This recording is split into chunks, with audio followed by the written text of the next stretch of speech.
नमस्कार साथियों, दिव्य ज्ञान के YouTube चैनल में आपका स्वागत है।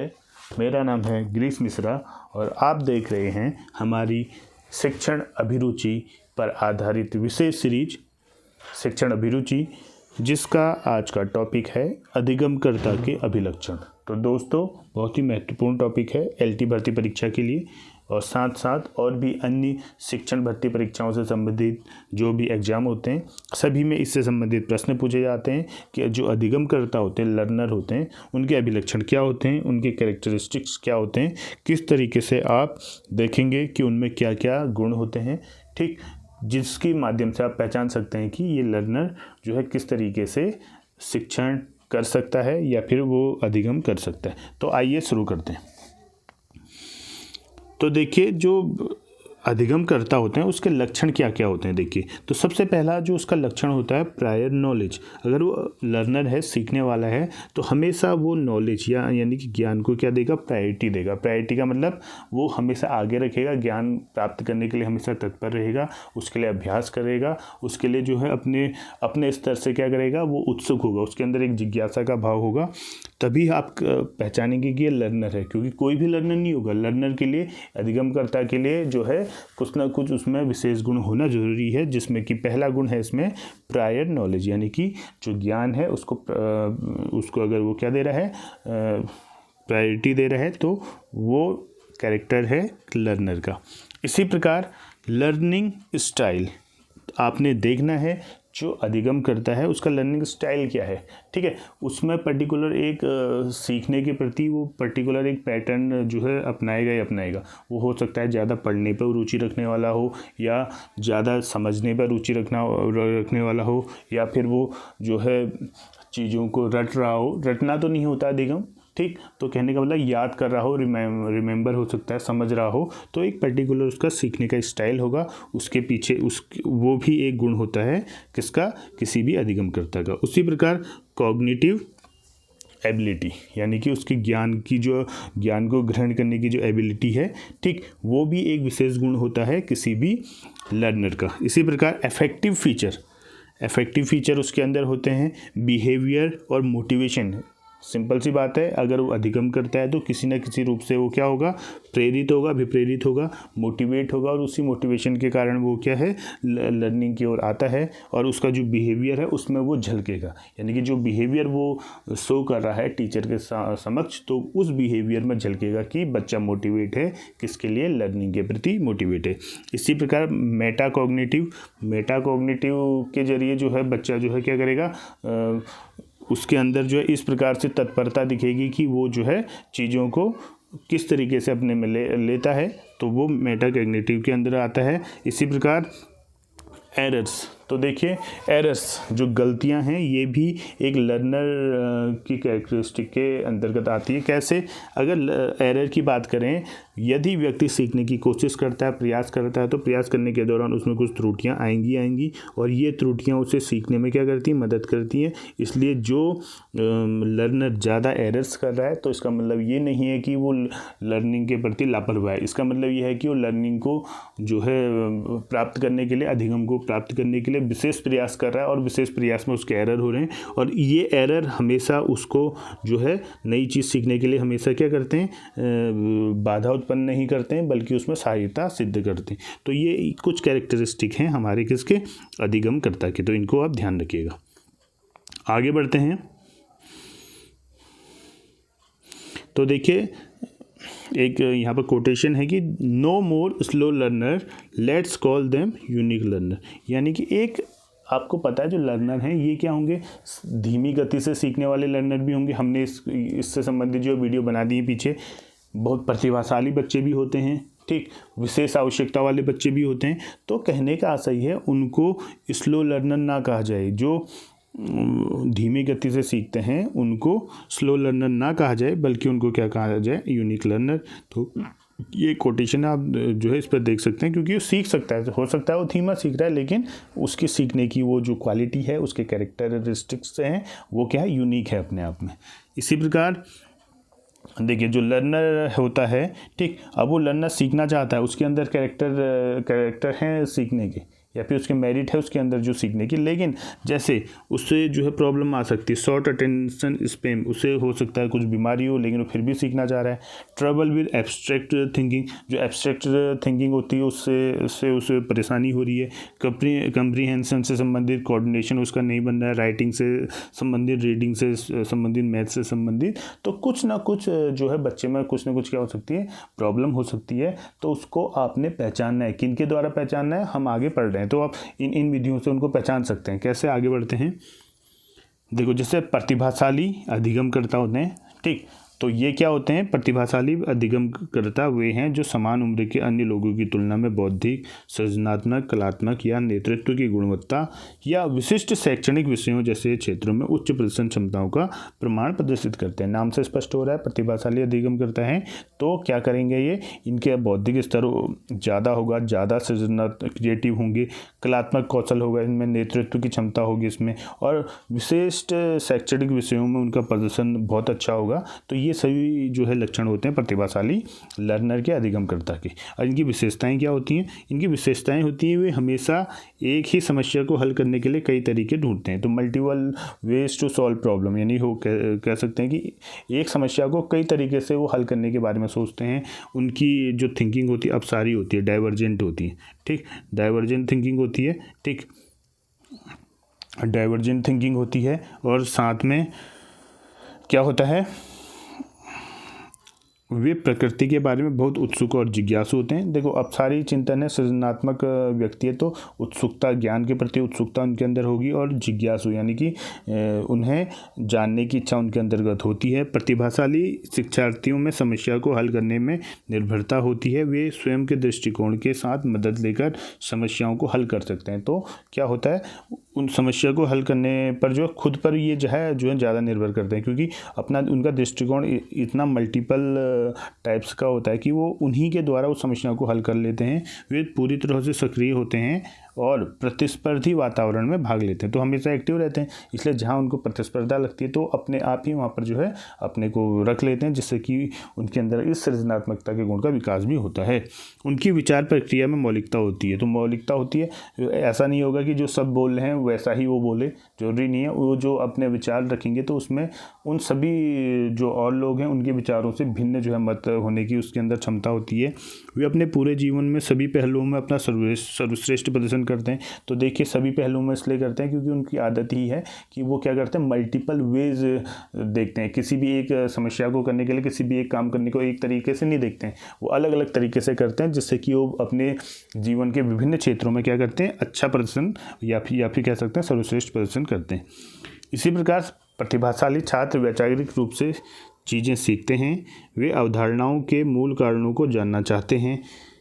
प्रतिभाशाली छात्र चुनौतियों का सामना करने के लिए तैयार होते हैं, वे समस्या के सभी संभावित पहलुओं को शामिल करते हैं, और साथ साथ में प्रतिभाशाली छात्र अपने काम का क्या करते हैं, आनंद लेते हैं, और कभी भी काम से क्या नहीं होते हैं, ऊबते नहीं, यानी कि उन्हें बोरियत अपने काम में नहीं आती, क्योंकि वो इतना इंटरेस्टिंग उसे बनाए रखते हैं, अपने को इतना एक्टिव बनाए रखते हैं, अलग अलग तरीके से उसे करने की कोशिश करते हैं कि वो काम उनको वाव नहीं लगता है। वे अपने विचारों को वास्तविक दुनिया से जोड़ते हैं, तो जो उनके विचार हैं उनको कैसे जो है वास्तविक जीवन से, प्रैक्टिकल लाइफ से जोड़ सकें, इनके बारे में लगातार प्रयास करते रहते हैं। इसी प्रकार तो इन सभी संदर्भों से हम यह निष्कर्ष निकाल सकते हैं कि समकक्षियों की तुलना में उच्चतर सामाजिक कौशल व परिपक्वता प्रतिभाशाली बच्चों की विशेषता नहीं होती है, क्योंकि वे हमेशा अपना सर्वश्रेष्ठ प्रदर्शन करते हैं, वे दूसरों के साथ तुलनीय नहीं है। तो इनमें एक अलग तरीके के गुण होते हैं जिनको जो है पहचानना एक शिक्षक के लिए बहुत आवश्यक है, वरना ये जो है शिक्षक से पूरा लाभ नहीं उठा पाएंगे, या शिक्षक इनसे जो है अधिगम के पूरे जो है क्या बोलते हैं आउटकम्स नहीं दे पाएंगे। इसी प्रकार जो लर्नर हैं इनकी विशेषताएं क्या होती हैं, देखिए शिक्षार्थी विशेषताएं एक अवधारणा है जो इस बात के इर्द गिर्द घूमती है कि छात्र का सीखने का अनुभव व्यक्तिगत, सामाजिक, संज्ञानात्मक और शैक्षणिक तत्वों से कैसे प्रभावित होता है। यह माना जाता है कि ये पहलू छात्र कैसे और क्या सीखते हैं दोनों में महत्वपूर्ण भूमिका निभाते हैं। अध्ययनों की एक श्रृंखला के माध्यम से शिक्षक यह निर्धारित कर सकते हैं कि कौन सी विशेषताएं छात्रों को सबसे अधिक प्रभावित करती हैं। इस शोध के निष्कर्षों को निर्देशात्मक डिजाइनरों तक पहुंचाया जाता है ताकि विशिष्ट समूह के लिए अनुरूप निर्देश विकसित कर सकें। तो कहने का आशय है जो शिक्षार्थी है, लर्नर है, उसमें क्या जो है विशेषताएं हैं, क्या उसमें गुण हैं, क्या उनके लक्षण अभिलक्षण उनमें क्या हैं, इनके विषय में आपको जो है अगर आप एक शिक्षक हैं तो आपको पर्टिकुलर कुछ ना कुछ ऐसे मेथड लगाने ही पड़ेंगे जिससे कि आप पहचान सकें कि ये अधिगमकर्ता जो है क्यों जो है बहुत तेज़ी से सीख पा रहा है और क्यों ये नहीं सीख पा रहा है और ये क्यों एवरेज स्तर का छात्र है। तो उसके अभिलक्षण क्या है, किन चीज़ों में वो ज़्यादा जो है एक्टिव हो सकता है, किन चीज़ों में जो है उसे बिल्कुल भी चीज़ें पसंद नहीं है। तो कैसे आप जो है शिक्षण अधिगम सामग्रियों का प्रयोग करके अधिक से अधिक उनको प्रैक्टिकल लैब से जोड़ के जो है अलग अलग तरीके से क्रियाकलाप द्वारा, प्रैक्टिकल द्वारा उनको जो है वास्तविक जीवन से जोड़कर पढ़ा सकते हैं जिससे कि उनकी अधिगम क्षमताएं बढ़ें। तो ये सब काम है एक शिक्षक का। तो कैसे करें उसके बारे में हम पढ़ेंगे इसमें। शिक्षार्थी की विशेषताओं की समझ छात्रों को अपने सीखने में अधिक कुशल और प्रभावी बनाने में सक्षम बनाती है। यह शिक्षकों को अपनी शिक्षाओं में अधिक सटीक होने के लिए भी प्रोत्साहित करता है। इसी प्रकार शिक्षार्थियों की विशेषताएं इतनी विविध हैं, यानी इतनी डाइवर्स हैं कि वे व्यक्तिगत से लेकर शैक्षणिक तक हो सकती हैं, यानी अपने इंडिविजुअल से लेकर जो शैक्षणिक है तो वहाँ तक हो सकती है, जिसमें लिंग, भाषा, आयु और सांस्कृतिक पृष्ठभूमि जैसे लक्षणों को संदर्भित करता है। इस बीच शैक्षणिक विशेषताओं में जो है लॉजिक, तर्क, निष्पक्षता, बुद्धि, अंतर्दृष्टि और व्यवहारिक अनुप्रयोग शामिल हैं। ये संयुक्त गुण विद्यार्थी को सीखने की प्रक्रिया में महत्वपूर्ण योगदान देते हैं। तो कौन कौन से हैं देखो गुण, देखो लिंग का प्रभाव भी पड़ता है, भाषा का प्रभाव भी पड़ता है, आयु का प्रभाव भी पड़ता है, जो उनकी कल्चरल बैकग्राउंड है उसका भी प्रभाव पड़ता है, और साथ में बच्चे के अंदर जो तर्क है, निष्पक्षता है, बुद्धि है, अंतर्दृष्टि है, व्यवहारिक अनुप्रयोग है, उसके अंदर सृजनात्मकता है, उसका व्यक्तित्व है। तो इन सभी का जो है प्रभाव उसके सीखने में पड़ता है और यही अभिलक्षण हमें शिक्षक के रूप में बालकों में देखने होते हैं।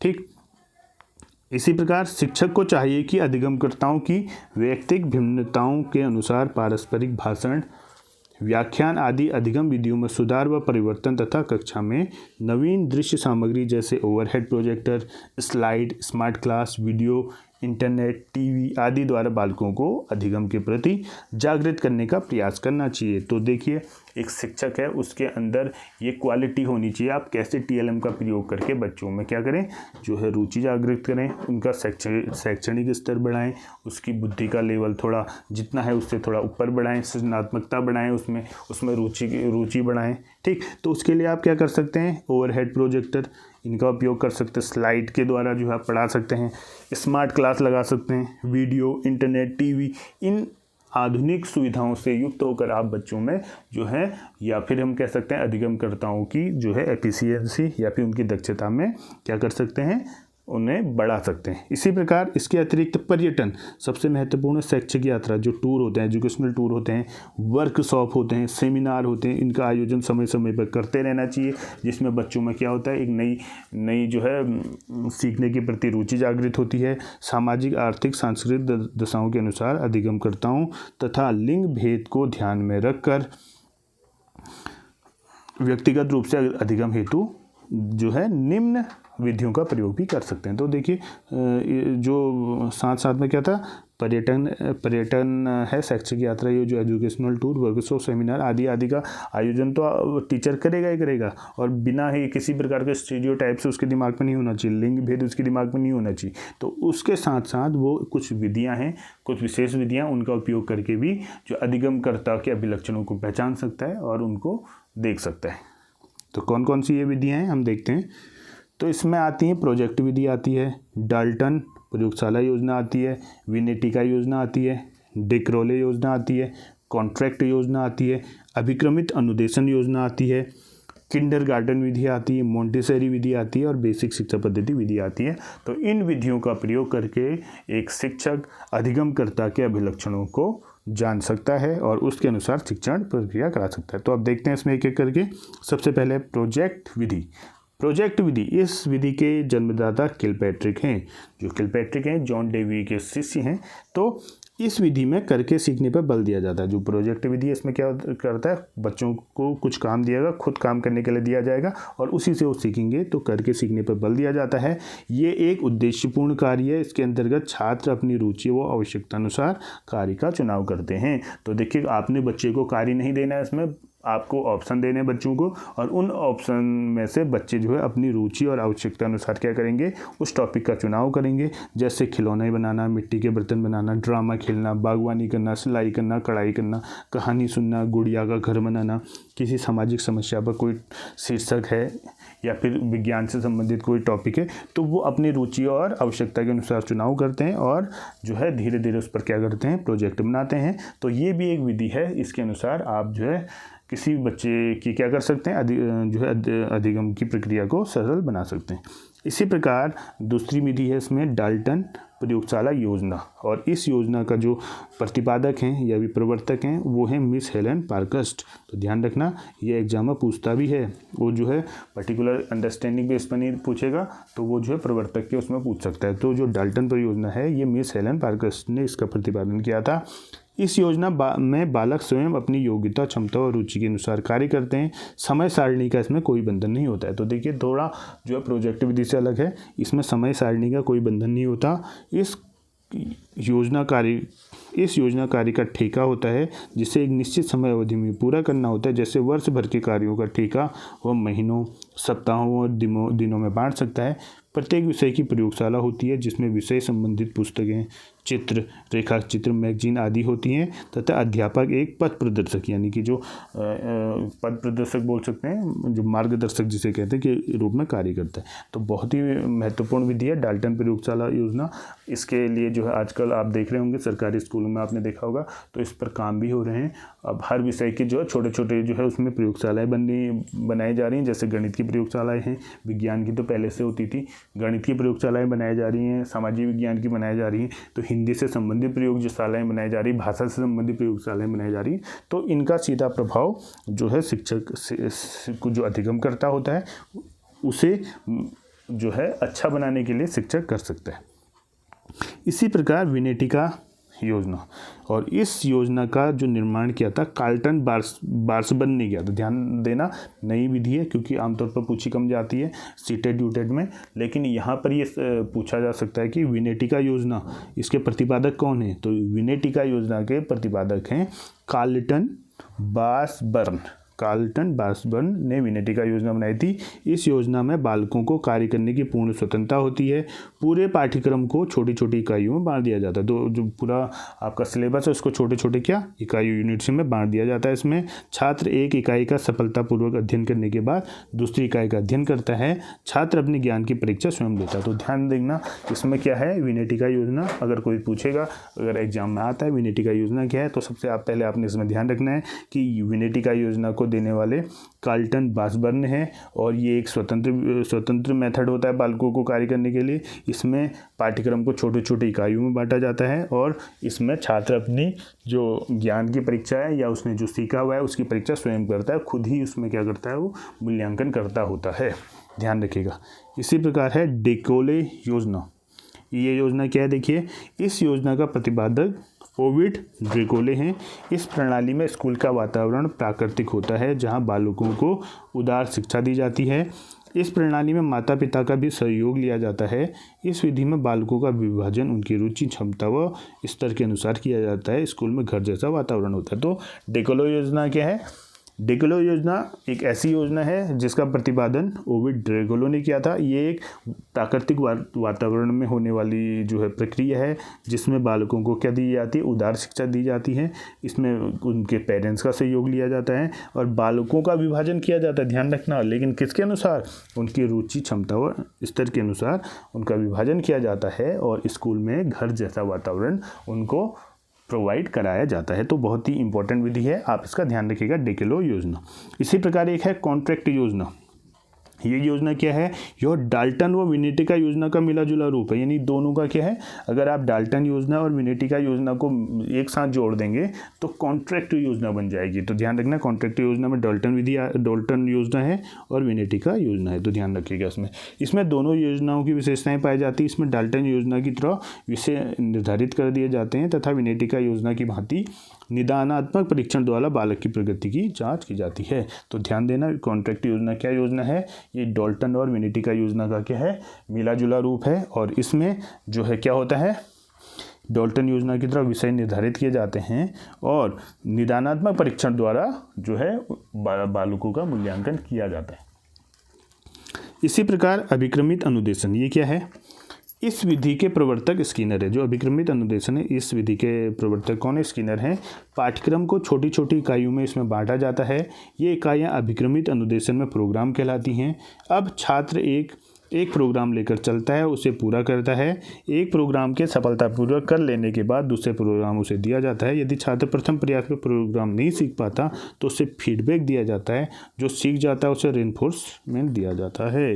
कहने का आशय है, क्या है अभिक्रमित अनुदेशन? ये एक ऐसा अनुदेशन है जिसमें क्या होता है, छोटी छोटी इकाइयों में पाठ्यक्रम में बांट दिया जाता है।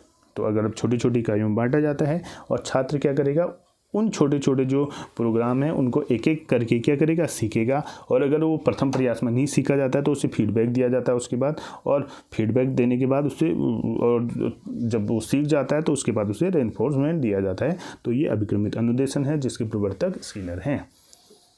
इसी प्रकार किंडरगार्टन विधि। तो किंडरगार्टन विधि एक ऐसी विधि है जिसका प्रवर्तन फ्रोबेल ने किया था।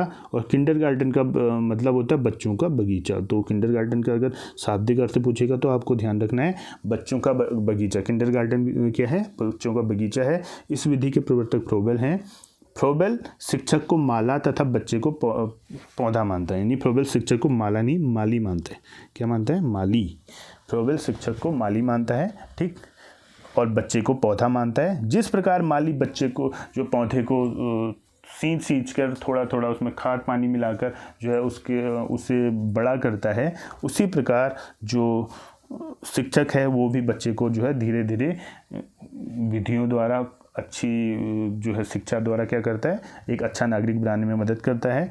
इस प्रणाली में बालकों को पुस्तकीय ज्ञान के बोझ से नहीं लादा जाता बल्कि खेल खेल में सिखाने का प्रशिक्षण किया जाता है। यानी कि किताबों का बोझ बच्चे पर नहीं आता है, इसमें वो खेल खेल में सीखते हैं। तो और ये विधि किंडरगार्टन विधि होती है, जिसमें किंडरगार्टन का अर्थ है बच्चों का बगीचा, और इसके प्रवर्तक फ्रोबेल हैं। इसमें शिक्षक को माली था, बच्चे को पौधे की तरह माना जाता है। जिस प्रकार माली पौधे को सींच कर बड़ा करता है, उसे स्वस्थ होस्ट पुष्ट करता है, उसी प्रकार शिक्षक भी बच्चों को जो है अपने ज्ञान, अपनी अभिक्षमता, अपनी जो उसकी स्किल्स हैं उनके द्वारा क्या करता है, धीरे धीरे बच्चों को इम्प्रूव करवाता है और उन्हें एक अच्छा नागरिक बनाने में मदद करता है। इसी प्रकार अगली विधि है मोंटेसरी विधि। इस विधि के प्रवर्तक नाम से स्पष्ट है, मारिया मोंटेसरी है। यह विधि मंद बुद्धि बालकों के लिए उपयोगी है। जो मोंटेसरी विधि है ये सबसे ज़्यादा उपयोगी सबके लिए है, लेकिन सबसे ज़्यादा उपयोगी है मंद बुद्धि बालकों के लिए है। यह मनोवैज्ञानिक प्रणाली पर आधारित है। दृष्टि, श्रवण, स्पर्श, स्वाद व घृणा शक्तियों तथा घरेलू उपकरणों के द्वारा बालकों को शिक्षा दी जाती है। व्यवहारिक शिक्षा कर्मेंद्रियों, ज्ञानेंद्रियों पर आधारित होती है। तो ध्यान रखना, किस पर आधारित होती है?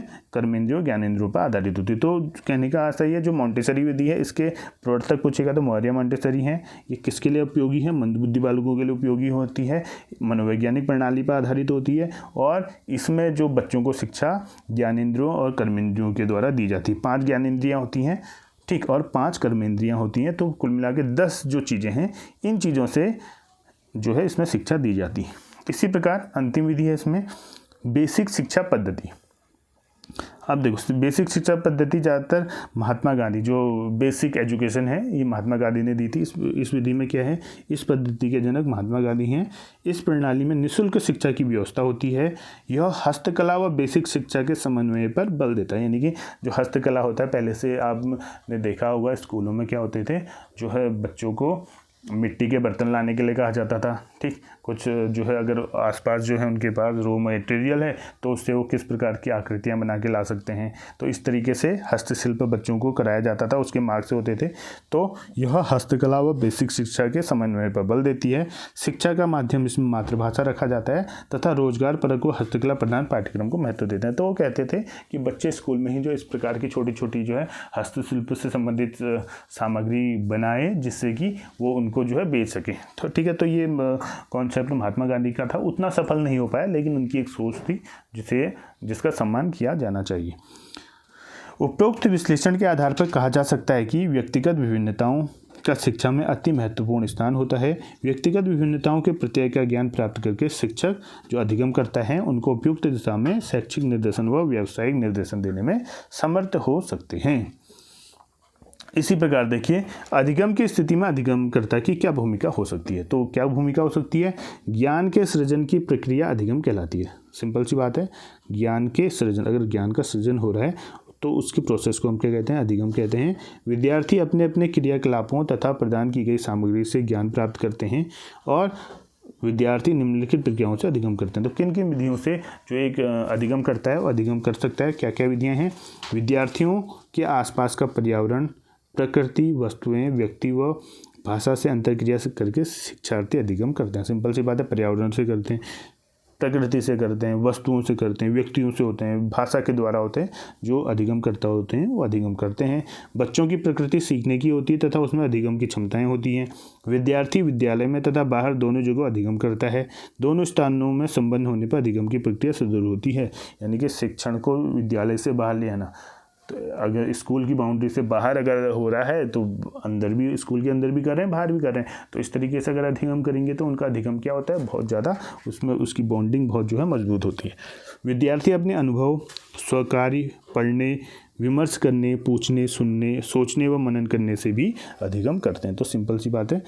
इसी प्रकार विद्यार्थी भाषण क्रिया पर लेखन से या स्व अभिव्यक्ति से अधिगम करते हैं। अगर देखो कैसे भी करते हैं, अगर जैसे भाषण प्रतियोगिता होती है तो बच्चे क्या कर सकते हैं, बच्चों को भाषण लिखने के लिए देते हैं, तो उसमें जब बच्चे सुनकर या फिर लिखकर या फिर अपनी अभिव्यक्त करके जो है चीज़ों को सीखते हैं, विवेचना करते हैं, आशय निकालना, अमूर्त सोच की क्षमता का विकास करना आदि सीखने की महत्वपूर्ण प्रक्रिया के महत्वपूर्ण पक्ष हैं। तो कहने का आशय है, इन विधियों द्वारा जो एक अधिगम करता है, अधिगम करता है शिक्षक के साथ साथ। ऐसा नहीं कि यहाँ पर ये नहीं कह रहे कि शिक्षक करेगा, इन विधियों में जो शिक्षक उनमें इन्वॉल्व नहीं है, वो खुद भी सीखता है, अनुभव के द्वारा भी सीखता है। वो जो है अपने पेरेंट्स से सीखता है, वो अपने जो है मित्रों से सीखता है, समाज के व्यक्तियों से सीखता है, तो जिनसे वो इंटरेक्शन करता है उनसे सीखता है। टीवी के माध्यम से सीख सकता है, आजकल इंटरनेट है, इंटरनेट के माध्यम से सीख सकता है। तो ज्ञान चारों ओर क्या है, बिखरा हुआ है, वो अपने अनुभव के आधार पर भी चीज़ों को सीखता है। शिक्षक को चाहिए कि वो इन बिखरे ज्ञानों को समेट कर उसे सही दिशा में ज्ञान की ओर ले जाए, क्योंकि हर चीज़ ज्ञान हो ये ज़रूरी नहीं है। बहुत सी चीज़ें ज्ञान नहीं भी होती, उनको भी बच्चा ग्रहण करता है। तो शिक्षक का यहाँ पर काम होता है कि वो बच्चों को प्रेरित करे कि किस तरह के ज्ञान को वो ले और किस तरह के ज्ञान को अपने अंदर आने से रोके। इसी प्रकार शिक्षक द्वारा कक्षागत व्यवहार का निर्माण। अब देखो, एक अधिगमकर्ता के लिए शिक्षक किस प्रकार का व्यवहार का निर्माण कर सकता है, इसके विषय में है। शिक्षक द्वारा कक्षा को नेतृत्व दिया जाता है। नेतृत्व अच्छा होने पर कक्षा का व्यवहार भी अच्छा होता है। शिक्षक का प्रदर्शन एवं अभिव्यक्ति का प्रभाव छात्रों के अधिगम एवं कौशल पर होता है।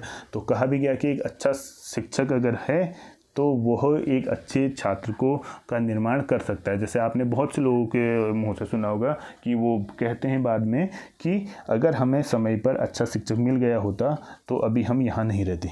तो सीधा सीधा कितनी इंपॉर्टेंस है एक शिक्षक की आप बता सकते हैं, आप देख सकते हैं। तो एक शिक्षक का व्यवहार और उसकी पढ़ाने की जो क्षमताएँ हैं, उसके अधिगम कौशल है, उसका ज्ञान है, उसकी अभिव्यक्ति है और उसका जो आचरण है, वो कैसे एक अधिगमकर्ता को प्रभावित करता है, ये जो है जग जाहिर है। आप इसकी जो है कल्पना कर सकते हैं, क्योंकि एक अच्छा शिक्षक ही जो है छात्र का निर्माण करता है और उसका निर्माता होता है।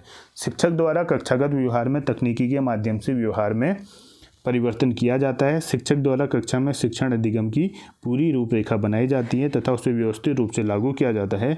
शिक्षण की गतिविधि में आधार दर्शन तथा व्यवहार मनोविज्ञान है, इसमें सीखने के उद्देश्यों तक पहुंचा जाता है। तो देखिए, शिक्षक है और वो अगर तैयारी नहीं करेगा कि उसे किस तरीके से अधिगम कराना है, ऐसा तो है नहीं कि अगर शिक्षक आ गया तो जो पढ़ा रहा है वो सिर्फ उसी पर बेस करना है। वो एक पर्टिकुलर एक सीमा रेखा खींचता है कि इस सीमा रेखा के अंदर मैंने बच्चों को इतना ज्ञान देना है। क्या ज्ञान के लेवल को उससे आपको उठाना है या उतने ही तक सीमित रहना है जितना बच्चे का बौद्धिक स्तर है, उसकी आयु है, उसका वर्ग है, ठीक उसके अनुसार भी शिक्षा देनी होती है, क्योंकि एक पर्टिकुलर समय सीमा होती है, उसी के अंदर बच्चे को ज़्यादा से ज़्यादा ज्ञान देना होता है। तो उसके लिए सीमा का निर्धारण एक शिक्षक को करना बड़ा आवश्यक होता है। इसी प्रकार कक्षागत व्यवहार को बनाने में शिक्षक द्वारा किए जाने वाले प्रयास क्या क्या हो सकते हैं। देखिए, इन प्रयासों में आता है शैक्षिक लक्ष्यों को प्रभावी ढंग से प्राप्त करना, अधिगम करने हेतु छात्रों को अभिप्रेरित मोटिवेट करना, शिक्षण क्रियाकलापों में मानवीय एवं यांत्रिक संसाधनों का उपयोग में लाना और शिक्षक छात्र संबंधों को विकसित करना, पाठ्य विषय वस्तु को तर्कपूर्ण रूप से समझना और विज्ञान एवं मनोविज्ञान के साधनों का शैक्षिक उपयोग करना।